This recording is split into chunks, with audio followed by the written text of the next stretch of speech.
کی تجاویز بھی نوٹ کر لیں، اور آخر میں آپ تمام لوگوں کا شکریہ ادا کرنا چاہوں گا کہ آپ آئے، آپ نے اپنے جو ہے تجاویز پیش کی، اور جو انفرادی مسائل لے کے لوگ آئے تھے کمپلیننٹس، انشاءاللہ ان کی درخواستوں پہ جو ٹائم دیا گیا ہے اس کے بعد ہم ان سے رابطہ بھی کریں گے اور کوشش کریں گے کہ یہ ان کا مسئلہ حل ہو جائے۔ Thank you. بسم اللہ الرحمن الرحیم۔ کھلی کچہریاں جو ہیں ہمیشہ بہت مؤثر ثابت ہوتی ہیں، کیونکہ نہ صرف اس سے جو ہے لوگوں کو اپنی جو بات ہے وہ سینئر آفیسرز تک پہنچانے میں مدد ملتی ہے، بلکہ سینئر آفیسرز کو بھی اندازہ ہوتا ہے کہ جو ہماری پولیسنگ سروس کے ایکچوئل ریسیپینٹ ہیں، جو ہمارے عوام ہیں، ان کا جو اصل مسئلہ کیا ہے اور کیوں ان کو تھانے کے بجائے کھلی کچہری میں آنا پڑتا ہے۔ ان دونوں حوالوں سے آج بڑی مؤثر کھلی کچہری تھی، لوگوں نے کھل کے اپنے جو مسائل پیش کیے اور ان کے حل کے لیے احکامات بھی دیے گئے، اور انشاءاللہ کوشش کریں گے کہ جو ہماری انسٹیٹیوشنل امپروومنٹ ہے، ہمارے جو ادارہ جاتی امپروومنٹ ہے، اس کے ذریعے یہی والی سروسز جو ہیں لوگوں کو تھانے میں ملیں اور ان کو یہاں آنے کی ضرورت نہ محسوس ہو۔ Thank you. سر، جن لوگوں نے پولیس محکمہ کے خلاف گفتگو کی ہے یا مطلب جو ایویڈنسز دیے ہیں ان کے خلاف کتنے دنوں میں آپ چاہتے ہیں کہ مطلب ہم کو دیکھیں جو بھی تفتیش ہے یا انصاف ہے، اس کا بنیادی اصول یہ ہے کہ دونوں فریقین کی بات سن کے اور پھر جو وہ ثبوت پیش کرتے ہیں اس کی تصویب کر کے تصدیق کر کے اس کے بعد فیصلہ کیا جائے۔ کھلی کچہری میں عمومی طور پہ ایک فریق کا موقف آتا ہے، تو اس لیے ضروری ہوتا ہے کہ دوسرے فریق کو بھی بلایا جائے، اس کا موقف سنا جائے، اور پھر دونوں کے ثبوت جو ہیں وہ پرکھ کے ان کو ایویلیویٹ کر کے اس پہ فیصلہ کیا جائے۔ اسی لیے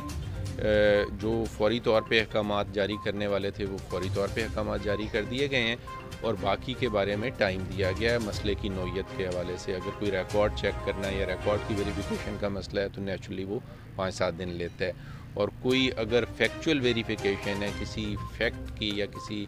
حقیقت کی تصدیق کرنی ہے، تو وہ آج شام تک انشاءاللہ ہو جائے۔ عارف صاحب، یہ ہمارے تھانوں میں نفری کی تعداد بہت کم ہے، پہلے بھی ڈی پی او صاحبہ کو ہم نے عرض کی تھی، اس حوالے سے کیا اقدامات اور اس حوالے سے شاید وسائل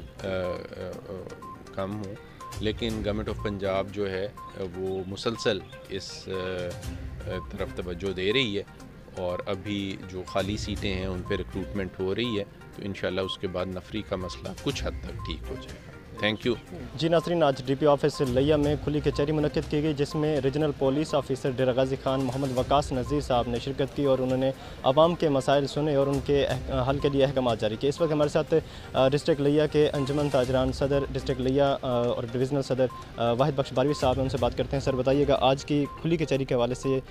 کیا سمجھتے ہیں، کس حد تک جو ہے عوام کے مسائل حل ہوں گے، اور عوام کے مسائل جو پیش کیے گئے ان حوالے سے کیا کہیں گے؟ سب سے پہلے تو طاہر بلوچ صاحب، آپ کا شکریہ، آپ کے چینل کا شکریہ، آپ کے ساتھ جو دوست ہیں ان کا بھی شکریہ کہ انہوں نے اس پر موقف لینا جو ہے نا مناسب سمجھا۔ عرض خدمت یہ ہے کہ کھلی کچہریوں کا مقصد یہ ہے کہ لوگ اپنی شکایات یہاں پر جو ہے تھانوں میں انصاف نہ مل رہا ہو، متعلقہ تھانوں میں یا متعلقہ ضلع سے انصاف نہ مل رہا ہو، تو جو کھلی کچہریوں کا میں نے پہلے بھی عرض کیا ہے کہ جو درخواستیں یہاں پر پیش ہوتی ہیں، اگر اسی درخواست کو پھر مارک کر دیا جائے متعلقہ ڈی ایس پی کے پاس، ڈی ایس پی از خود کچھ نہیں کرے گا، وہ متعلقہ تفتیشی کو بلا لیتا ہے، پھر گیند جو ہے نا جی اسی کورٹ میں، پہلے والے کورٹ میں چلی جاتی ہے۔ میں نے آج بھی یہی ریکویسٹ کی کہ کم از کم چلو اور کچھ نہیں، یہ ساری درخواستوں، جتنی درخواستیں یہاں پیش ہوئی ہیں آر پی ایف صاحب کے پاس، یہ سارے درخواستیں جو ہے میں نے یہی عرض کی ہے کہ کم از کم ایک دفعہ پارٹیوں کو جو ہے نا خود سن لیا کریں۔ اگر آر پی او صاحب کے پاس پیش ہوئی ہے تو آر پی او صاحب پارٹیوں کو خود سن لیں۔ اگر خود سننا یعنی ممکن نہیں ہے کام کی وجہ سے یا کوئی محکمانہ معاملات ہیں، تو کم از کم اس کو اپنی سپرویژن میں اسپیشل آرڈر کر کے کہ یہ میرے بہاف پہ سماعت ہو رہی ہیں، اور اس کی رپورٹ جیسا کہ آر پی او صاحب کر بھی رہے تھے کہ 3 دن میں اس کی رپورٹ دی جائے، تو اس کو جو ہے نا صحیح طریقے سے مانیٹر، ایسے جیسے کہ اپنا آر پی او اپنا محترمہ